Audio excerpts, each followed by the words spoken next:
berilah dia peluang, jerat dia, dan kendalikan. Jadikan dia pimpinan.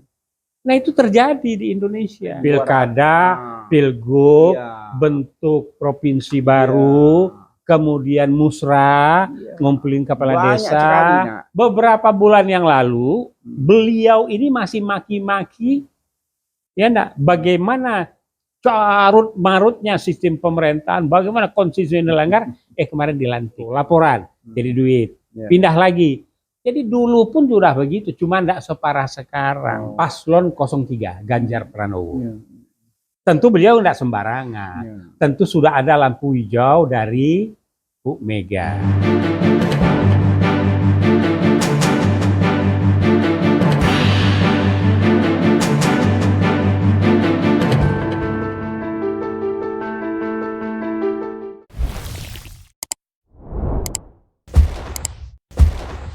Bismillahirrahmanirrahim. Assalamualaikum warahmatullahi wabarakatuh. Waalaikumsalam warahmatullahi wabarakatuh. Ahlan wa sahlan. Sehat Prof? Alhamdulillah, Bib. Alhamdulillah. Rabbis rahli sadri wa yassir li amri wa hlul 'uqdatam min lisani yafqahu qawli. Bisik-bisik kenegaraan dengan lisan yang indah, yang bagus, sehingga memberikan proses pencerahan ya Prof ya. Ya, semoga Bib. Karena kita semakin hari di satu sisi kita gembira, di sisi lainnya demokrasi ini kayaknya susah banget ditegakkan ya. Begitu banyak elit politik yang sudah turun gunung ya. Dewa-dewa sudah bermunculan di mana-mana. Suasana politik terkini ini gimana Prof? Menurut pengamatan Prof? Baiklah Bib. Ini Habib bilang dewa-dewa. Kalau dewa-dewi itu kan dari masyarakat Hindu atau Buddha. Oh gitu ya. Iya. Ini istilah politikus. Oh, istilah politikus. Kalau untuk pimpinan tertinggi semacam thinking maker muncul, itu dipanggil dewa. Iya. Ini urusan jadi dewa-dewa. Jadi begini, Bib. Saya agak mundur sedikit melihat kondisi sosial, ya, politik, kemudian terjunnya para politisi dan akademisi dari kampus-kampus ternama, yang mereka ada yang gagal dan masuk penjara dalam memimpin lembaga partai, ada mereka yang terjun dalam dunia ya lembaga-lembaga survei, malah yang lebih kencang lagi bergabung menjadi buzzer. Padahal mereka intelektual, akademisi dari kampus-kampus ternama. Ini tidak pakai sebut nama lagi, orang udah kenal semua. Prof, ngomong soal kampus, Prof, lagi ada tuntutan nih, Prof. Ya. Ada tuntutan, Prof. Ada tuntutan di. Tahu nggak, Prof? Apa? Ada tuntutan. Jadi Sirekap itu, nggak tahu tuh binatang apa sih Sirekap. Jadi rame sekarang. Oh, katanya yang menciptakan itu dari ITB. Oke, nanti Bib. Itu agak belakangan loh. Oh, agak belakangan ya? Iya, saya mulai dari dewa-dewa tadi. Oh gitu. Jadi dewa-dewa dari Kunlun Pai, Butong Pai dan Xiaolin Pai itu baik-baik. Wah, nyambung nih cerita dewanya. Ya. Tapi yang turun dari ya Gunung Teratai, ini bahaya ini dewa-dewanya. Karena dewa-dewa itu menyusupi yang namanya tanda kutip seorang tokoh China di Singapura yang namanya Lim Kiau. Perdana Menteri Bib. Dia datang pakai peci, datang kemana ya. Kemudian tapi dalam sejarah berdiri Singapura ya. Di Singapura. Jadi dia itu di dalamnya itu berkerak Bib. Dan itu ditiru di Indonesia. Banyak juga anak keturunan pakai peci, bikin paru. Awal mulanya berdiri Singapura ya? Iya, betul. Lim Kiau. Tapi dia punya satu ujar-ujar kuno. Apa itu? Ya, carilah si dungu, berilah dia peluang, jerat dia, dan kendalikan. Jadikan dia pimpinan. Nah itu terjadi di Indonesia. Nah kemudian satu lagi hebatnya, ya enggak, dari kelompok dinasti memakai kata tanda kutip nih, betul apa enggak? Berikanlah ya tulangnya dan dia akan ikut nanti untuk bisa dikendalikan. Ini bocah yang ngomong ini. Nah, itu terkait dengan kemarin ada pelantikan menteri lah ya. Ini berita di YouTube ini enggak boleh kita percaya betul, banyak yang enggak bagus-bagus itu. Nah, balik lagi dewa-dewa tadi, ini betul, Bib. Kemarin ini ya enggak, dewa-dewa sungguhan kumpul di dalam bincang-bincang, tapi bukan bincang politik ya, di Metro TV ya. Nah, hadirlah tokoh-tokoh intelektual yang berkelas. Ada yang sekampung tuh, ya, yang satu, ya enggak, direktur Indobarometer, yang satu lagi cadas. Ya, yang cadas ini pakar tata negara. Kemudian di sana ada lagi si kumis dari Jogja ini, Raden. Yang ahli IT udah lama ini, bolak-balik dipanggil polisi. Gitu. Karena lugasnya beliau menilai sesuatu. Nah kemudian ada panggilan si kumis. Ya, kumisnya tebal, saingan sama saya. Gitu. Kumisnya tebal juga. Yang tebal kumis itu dulu Abbas Taha, Hendro Priyono. Nah, kemudian satu tokoh yang sekarang dulu mantan Bawaslu. Semalam hadir juga kan. Gitu. Dulu kumisnya tebal gitu. Nah, jadi di dalam debat itu sampai ada yang berdiri, Bib. Ya, kenapa? Yang satu adalah saya kenal beliau. Beliau tuh lugas ini karena wong kito galo. Nah, kumpul ini kan. Ya, jadi wah, akademisi kalau sudah naik hitam itu ada yang tersentuh nuraninya. Tapi yang satu tidak peduli. Karena memang hidupnya dalam dunia itu. Hidupnya. Ya, sebagai. Jadi jangan heran ya? Enggak heran. Jangan gitu, Bi. Januari saja dia sudah membuat rekaman posisi paslon-paslon ini. Januari, Bi. 13 Februari muncul itu. Kemudian ada quick count. Lahirlah Presiden Quickcon. ini gonjang-ganjing, gitu. Dinamika produk yang lucu. Keren lagi istilahnya Presiden Quickcon. Iya, Presiden Quickcon lah. Gitu. Nah, sekarang dipermasalahkan dekat Ciputat pun masih dipasang gede. Ya. Nah, tapi ada dunia yang tidak mau ucapkan selamat karena dia cerdas, walaupun beliau itu juga komandan sarang teroris dunia itu. Amerika belumnya ngasih selamat itu. Ya karena masih kan jelas-jelas kan belum dihitung. Ya, quick count, real count, alat bantu IT untuk melihat kecenderungan. Anak SD aja tahu kok. Yang itu anak SD di Jogja itu yang demo di KPU, bagaimana cara berhitung. Hebat, dunia Indonesia ini hebat. Mulai katanya preman yang ternyata enggak, ya mau diadu domba sama Habib Bahar. Ini lucu-lucu saja. Nah, Baduy turun gunung, betul. Kalau Baduy itu memang di gunung, Bib, banyak. Logis, ini dewa baik lah. Jadi, Bib, yang benar itu adalah Bu Mega. Nah, ya, dalam perjalanan demokrasi yang sekarang ini berjalan. Bu Mega belum ngomong, Bro. Belum, dengar dulu dong. Belum. Bu Mega sudah ngomong awalnya untuk menegakkan demokrasi tidak ada 3 periode. Selesai. Maling kundang diam. Kalau itu ya, kalau terkait terkini belum. Sekarang kan mainnya kan ada pion dulu yang main. Gitu. Iya kan, ada manajer dulu. Kan? Iya. Terkait angket kan terkait. Ya tidak hanya terkait angket. Banyak hal itu. Cuma titipannya ini adalah karena gonjang-ganjing ya, pelaksanaan Pemilu 2024, kenapa, Bib? Ini kalau kita penggal, awalnya pra pemungutan suara. Setelah itu pemungutan suara di TPS sampai ujungnya hasilnya C1 hasil yang diplano, kemudian direkap, kemudian diupload oleh Ketua KPPS. Berikutnya setelah itu adalah situng berlanjut dari pleno kecamatan bla bla bla sampai ke pusat. Manual. Ini yang benar. Kita tunggu tanggal 20 Maret ini? 24 Maret ya. Nah. Jadi dalam awal ini ya sudah kelihatan tidak benarnya, Bib, pada awal itu yang paling besar dan dampaknya terhadap dinamika ya dari penyelenggaraan pemilu yang kemudian dicermati oleh para pakar dan ahli, ini sudah terjadi TSM. Di situ TSM ya, terstruktur ya. Kemudian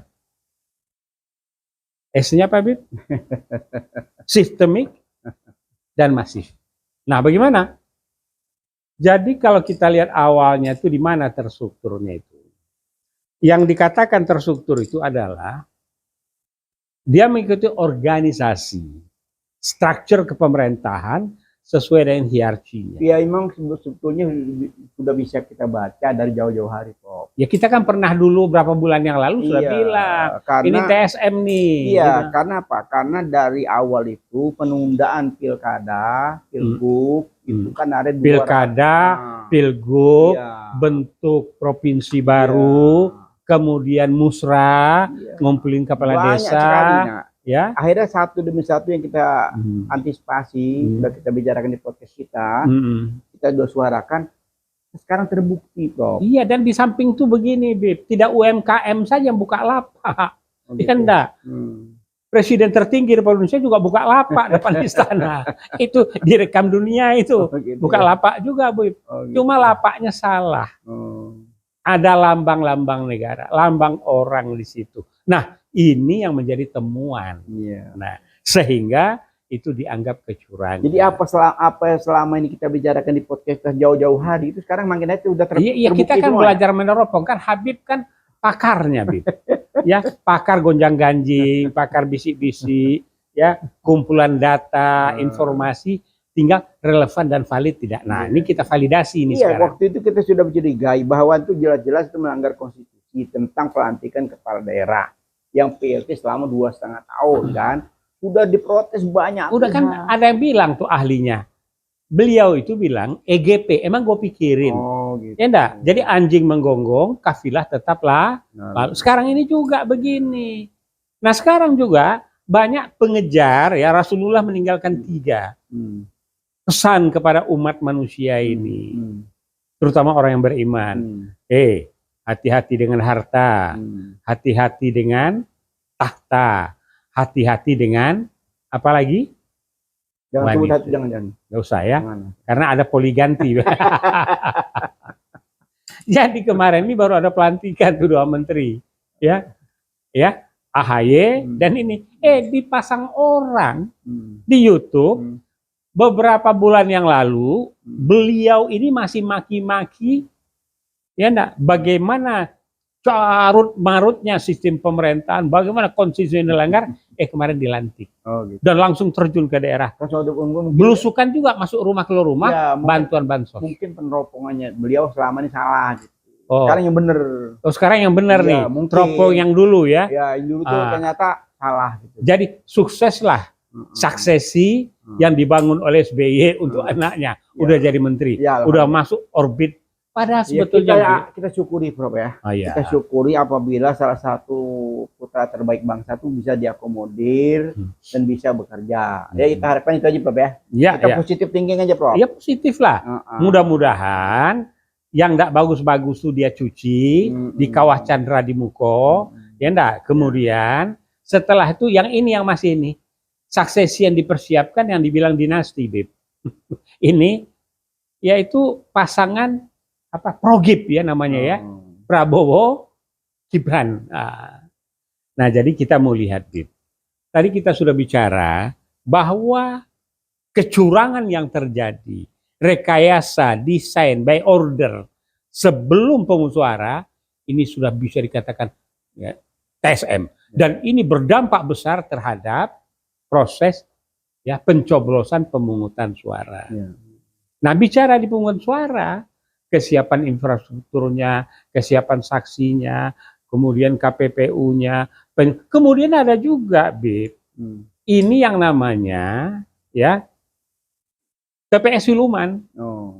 Jadi dulu ini saya buka saja, saya mantan PLN, Bib. Bib kan lihat tuh jalan, ya ketemu kabel listrik yang tinggi itu, namanya saluran udara tegangan tinggi. Ya, masuk hutan, masuk sawah, lewat perumahan dan segala macam. Nah, mereka itu kan minta ganti rugi dan sebagainya. Dan pemborongnya juga membersihkan, land clearingnya juga. Apa, Bib? Buat rumah-rumahan yang pindah-pindah. Jadi rumah itu diangkat dari satu lokasi, udah difoto, laporan, jadi duit. Pindah lagi. Jadi dulu pun sudah begitu, cuma tidak separah sekarang. Sekarang ini, ya, makanya, ya, pada saat ini terjadi bisa juga ada TPS Suliman. Jadi langsung tanggal 14 sudah muncul quick count-nya. Langsung, ya, tanggal 15-nya selebrasi dan deklarasi, diubah namanya apapun, tapi dunia sudah tahu. Sudah lahirlah seorang presiden quick count. Ya enggak? Terus apa kata salah satu pakar buzzer, pakar lembaga survei? Ini jadi bahan gonjang-ganjing juga. Karena apa, Bib? Saya tuh enggak terduga, enggak menduga, tapi memang betul. Kalau kita kaji-kaji di dalam sejarah perjalanan Islam dalam mengembangkan dirinya sampai merambah dunia ini. Ya, memang kaum intelektual dan pandai itu juga kacau, gitu. Jadi apa kacaunya? Ada alumni, maaf ya, kalau saya dikejar oleh mereka, enggak apa-apa. Ada alumni ITB, alumni UI, alumni Gajah Mada, para intelektual, mimpin LSM, mimpin partai, mimpin ini, menjadi tenaga ahli, ya. Nah, kemudian kelakuannya itu tidak mencerminkan seorang intelektual yang mempunyai akar kehidupannya itu moral. Sebagai mana Pancasila, sebagai sumber dan hukum negara kita, dan undang-undang dasar. Nggak ada itu. Dan ini yang terkejut saya kemarin waktu ada acara, ya, petisi 100 kumpul di Hotel Sultan. Di situ ada tokoh dari Jogja ini, anak muda. Dibilang muda juga, ya sudah keluar masuk juga dipanggil polisi ini. Pakar IT, Roy Suryo. Iya, ngobrol sama saya. Ini Adinda ini, saya bilang ya, Pak katanya, yang penting ya enggak, jelaskan kebenaran itu. Ya, jadi memang Prof, kalau kita melihat tadi hasil pilpres ini yang sejak lama ya menjadi perbincangan yang luar biasa ya tentang kecurigaan, kecurangan. Tapi ada orang yang ngotot, wah selalu bilang curang, tapi nanti menjadi semacam kalau diucap terus menjadi suatu kebenaran. Padahal ini memang yang diucapkan ini kenyataan kan. Iya, ini kayak sinetron. Bisa, akhirnya bisa. Bodoh jadi bodoh banget. Nah, makanya inilah satu strategi dunia internasional, termasuk China. Negara jajahan mereka atau menjajah, bodohkan, miskinkan. Kemudian akan menjadi pasar bagi produk-produk mereka. Nah, Indonesia sedang digituin. Lah buktinya, mereka sudah 77 tahun. 78 tahun. Kemudian dipakai 10 tahun oleh Jokowi. Kemudian sebelumnya, tapi tingkat pendidikan tidak jauh berbeda dari zaman Soeharto dulu. Masih pada level kelas 1, kelas 2, rata-rata. Sedangkan yang diperlukan untuk negara kuat, demokrasi bisa berjalan, apalagi demokrasi dengan berazaskan Pancasila, yaitu ketuhanan yang Maha Esa di atasnya, moral sebagai inti daripada demokrasi yang ada di Indonesia ini. Nah, jadi itu. Nah, ini tidak terjadi. Bukan nggak terjadi kok, moral tinggal dirusak. Dirusak sengaja. Kalau itu berhasil dong itu. Gunung-gunung yang turun dari partai teratai itu. Ada partai teratai. Jadi ada Kunlun, Xiaolimsi dan ini ya. Iya, dirusak moral elit politik terutama, ya kan. Setelah elit politik dirusak moralnya, mereka yang dilihat hanya uang. Uang dan kekuasaan. Uang. Iya, itu aja udah. Yang lain nggak kelihatan. Masalah mau rakyat menderita, masalah yang apapun juga yang. Iya, enggak peduli. Sekarang ini, ya. Itu di Bandung, tempat saya pernah kos dulu waktu kuliah di Bandung. Antri di Antapani itu antri beras, Padahal beras mungkin banyak di gudang karena nggak belum lama ini impor. Memang bagaimana kita tidak tiap hari kita teriak, Prof ya. Tiap hari kita berbisik-bisik ya. Karena keprihatinan yang semakin hari semakin mendalam ya. Buat bangsa, buat rakyat. Kita kadang-kadang kalau melihat situasi antri beras itu saya teringat di tahun 65-an. 65 itu sebelum PKI itu meletus itu posisi itu sudah mulai antri beras, semua serba antri gitu. Jadi kalau sudah antri beras, antri ini ada revolusi kan. Nah waktu itu kan ada istilah nih, haleluya, Subandrio anjing Peking, haleluya. Terus takbir, Allahu Akbar, Allahu Akbar. Copot dah turun, selesai. Sarwo Edi di depan. Nah itu, jadi sekarang anak cucu Sawar Edi mestinya tegak berdiri di atas Pancasila Undang-Undang 45 yang benar, bukan UUD 45 yang di cover yang isinya 2022. Oke, kita lanjut nih, kita belum ketemu lagi Pop. Ngomong soal Sawar Edi sampai detik ini kita belum lihat Pop. Belum kelihatan ada pengganti. Beliau belum ada. Belum. Oke, baik Bib. Kalau belum, baik kita ingat dulu. Tadi awal ya, pra pemungutan suara. Pemungutan suara, udah macam-macam lah, intimidasi apa, ya mungkin TPS siluman, dan kemudian juga dalam satu TPS itu begitu diupload jumlahnya 800, anak umur di bawah ini 16 tahun. Kemudian setelah pemungutan suara kan dimasukkan kardus, kota, dibawa ke kecamatan. Nah di kecamatan kemarin ini di stop lagi waktu menghitung manualnya. Ya, makanya saya itu tidak habis pikir, Prof ya. Tidak habis pikir ya, begitu dahsyatnya kritik dari masyarakat luas. Ya, begitu apa namanya akademisi, guru besar semua turun.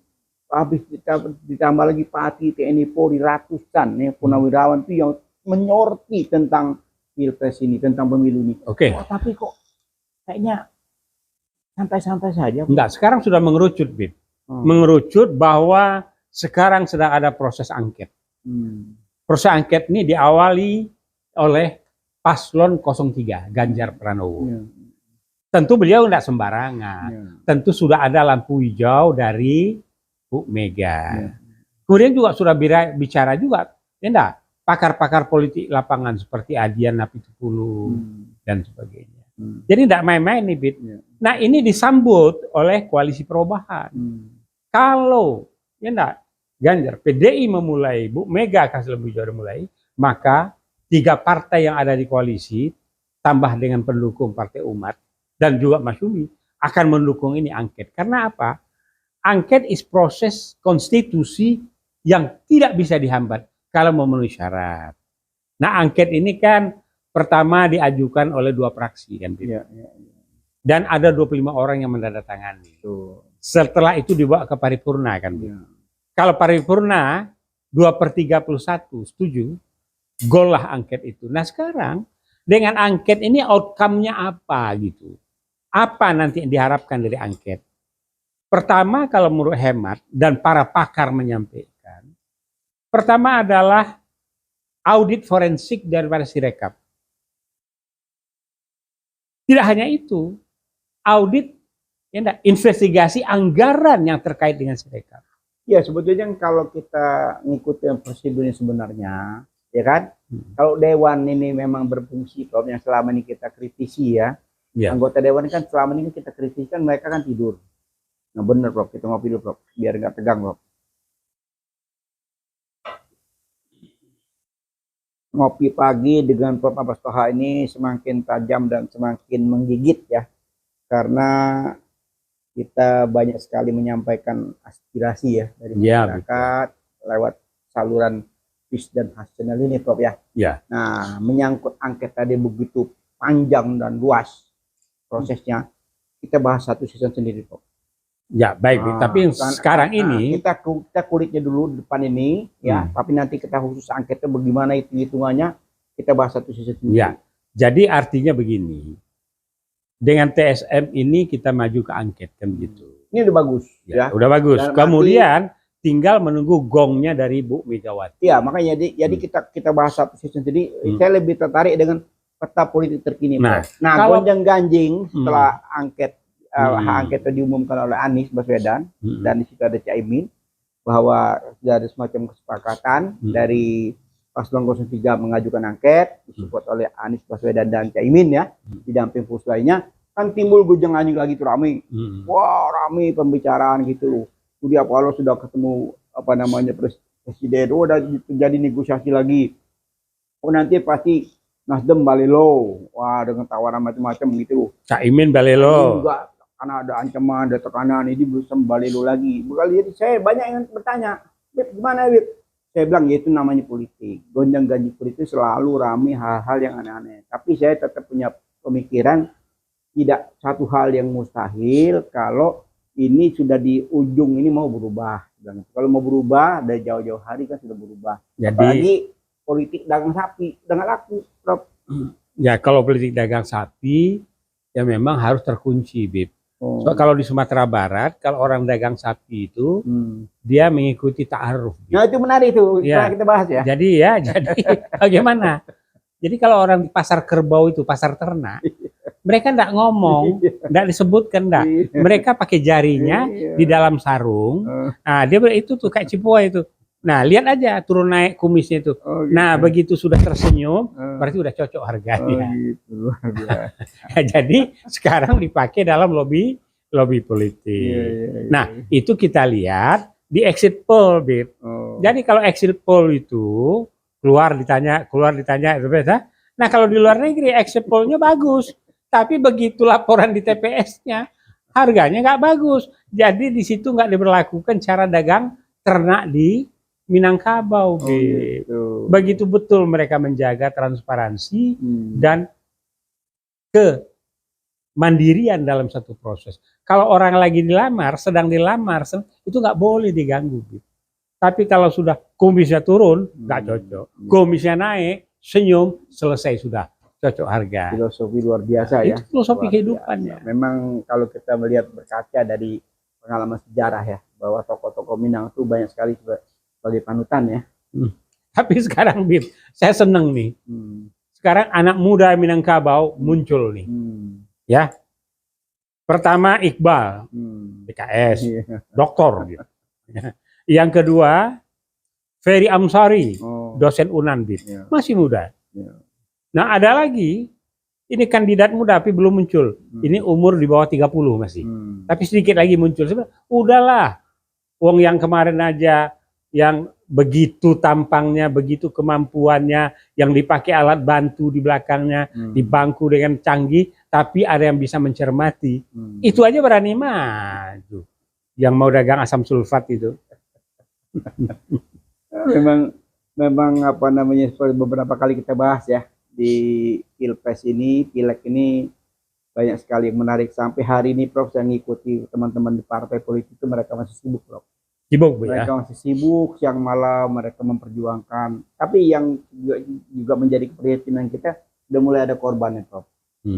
Sudah ada mulai korban, ada posko yang dibongkar, ada sumbangan apa yang ditarik, mobil yang dibakar, ya, ada amplop yang sudah dibagikan ditarik kembali gitu. Yang membagikan amplop bingung dia, sementara uang sudah, kalau kita tidak minta katanya. Ini bermuncul di mana-mana. Jadi prediksi dari Puskesmas DKI itu sangat benar, Prof. Iya. Karena jauh-jauh hari mereka sudah menyiapkan untuk menampung korban daripada jelek ini. Nah, tapi ada yang menarik, itu korban kan, Bib. Tapi ini ada di 3 rumah sakit jiwa. Itu 02 itu 100%, Bib. Hebat kan? Yang sakit jiwa aja milih. 100% lagi ya. Jadi kalau yang enggak sakit jiwa, enggak milih. Gitu. Nah bingung, yang sakit jiwa ini siapa ini? Aduh, Bib. Gonjang-ganjing politik menjelang Pilpres 2024 ini begitu menarik kita bahas, Bro ya. Ya, jadi intinya adalah begini. Kalau saya melihat dinamika perpolitikan setahun ini atau yang tahun ini membuat generasi milenial Gen Z mulai akan melek. Nah, disinilah para intelektual, pendidik, politisi memberikan pelajaran pada mereka. Ini loh Indonesia. Ini loh bangsa Indonesia. Ini loh adanya Indonesia ini karena fatwa ulama di Surabaya menjadi Hari Pahlawan. Ini loh Indonesia yang hadir daripada ulama. Ini loh Indonesia yang lahir daripada negara-negara kesultanan yang memberikan mandatnya. Lahirlah yang namanya NKRI. Nah, mereka akan belajar mudah. Hanya kita harus pilih-pilih nih. Kalau kemarin pemerintah itu memberikan sertifikat untuk juru dakwah. Nah, saya juga mengusulkan yang mau mengajarkan sejarah bangsa Indonesia ini juga harus ada sertifikat. Harus di-assess dulu. Memahami nggak dia bagaimana lahirnya Batavia, bagaimana lahirnya Jalan Pangeran Jayakarta, bagaimana lahirnya Paletehan, bagaimana itu Dewi Sartika, siapa itu Raden Ajeng Kartini. Itu harus tahu, Bi. Jadi pelajaran sejarah harus. Karena bangsa yang besar adalah bangsa yang tahu dan cinta akan sejarahnya. Makanya ada JASMED. Nah, sekarang kampus Merdeka, kaum-kaum sekuler dan kaum-kaum itu yang mau menjadikan 280 juta bangsa ini tergantung kepada rasa belas kasihan. Mereka dimiskinkan, mereka didungukan, kemudian dijadikan pangsa pasar oleh adidaya yang namanya China dan Amerika dan Eropa. Kita tidak mau lagi begitu. Jadi pemilu 2024 ini dan Pileg 2024 ini menjadi proses pembelajaran sejarah ya. Betul. Yang patut dicatat ya. Baik buruknya sangat perlu dipelajari untuk generasi ke depan ya. Karena pelajaran mahal ini jangan sampai terulang kembali, Prof ya. Karena perlu kita sampaikan bahwa disitulah hiruk pikuk ya. Hiruk pikuk dan anti klimaksnya ini angket ya. Anti klimaknya angket. Mudah-mudahan angket nanti itu menjadi proses pembelajaran yang juga mahal ya. Karena itu kita perlu bahas satu season sendiri tentang angket, karena banyak sekali simpang siur tentang angket ini. Banyak yang belum paham ya. Nah, apa itu angket? Mudah-mudahan dengan bisik-bisik politik kenegaraan kita ini menyampaikan sesuatu yang sebenarnya ya, tidak ada kepentingan apapun kita ya. Kita hanya kepengen bangsa ini maju dan berwibawa ya, bermartabat ya, Prof ya. Karena begitu dahsyatnya hiruk pikuk ini, sampai detik ini kita bersyukur tidak terjadi kerusuhan ya, Prof ya. Yang kita khawatirkan terjadi kerusuhan, bentrok antar di bawah itu sampai hari ini tidak terjadi ya. Sedikit-sedikit lah. Nah, ya kalau kecil-kecil ya, bentrok kecil masih seperti korban-korban Pileg itu mungkin ada, tapi secara nasional kan belum terlihat itu ya, bibit-bibit itu yang kita takuti, Prof ya. Baiklah, bisik-bisik politik kenegaraan dengan Prof Mabas Taha tentang kondisi kekinian kita akhiri dengan wabillahi taufiq wal hidayah. Wassalamualaikum warahmatullahi wabarakatuh. Terima kasih, Prof.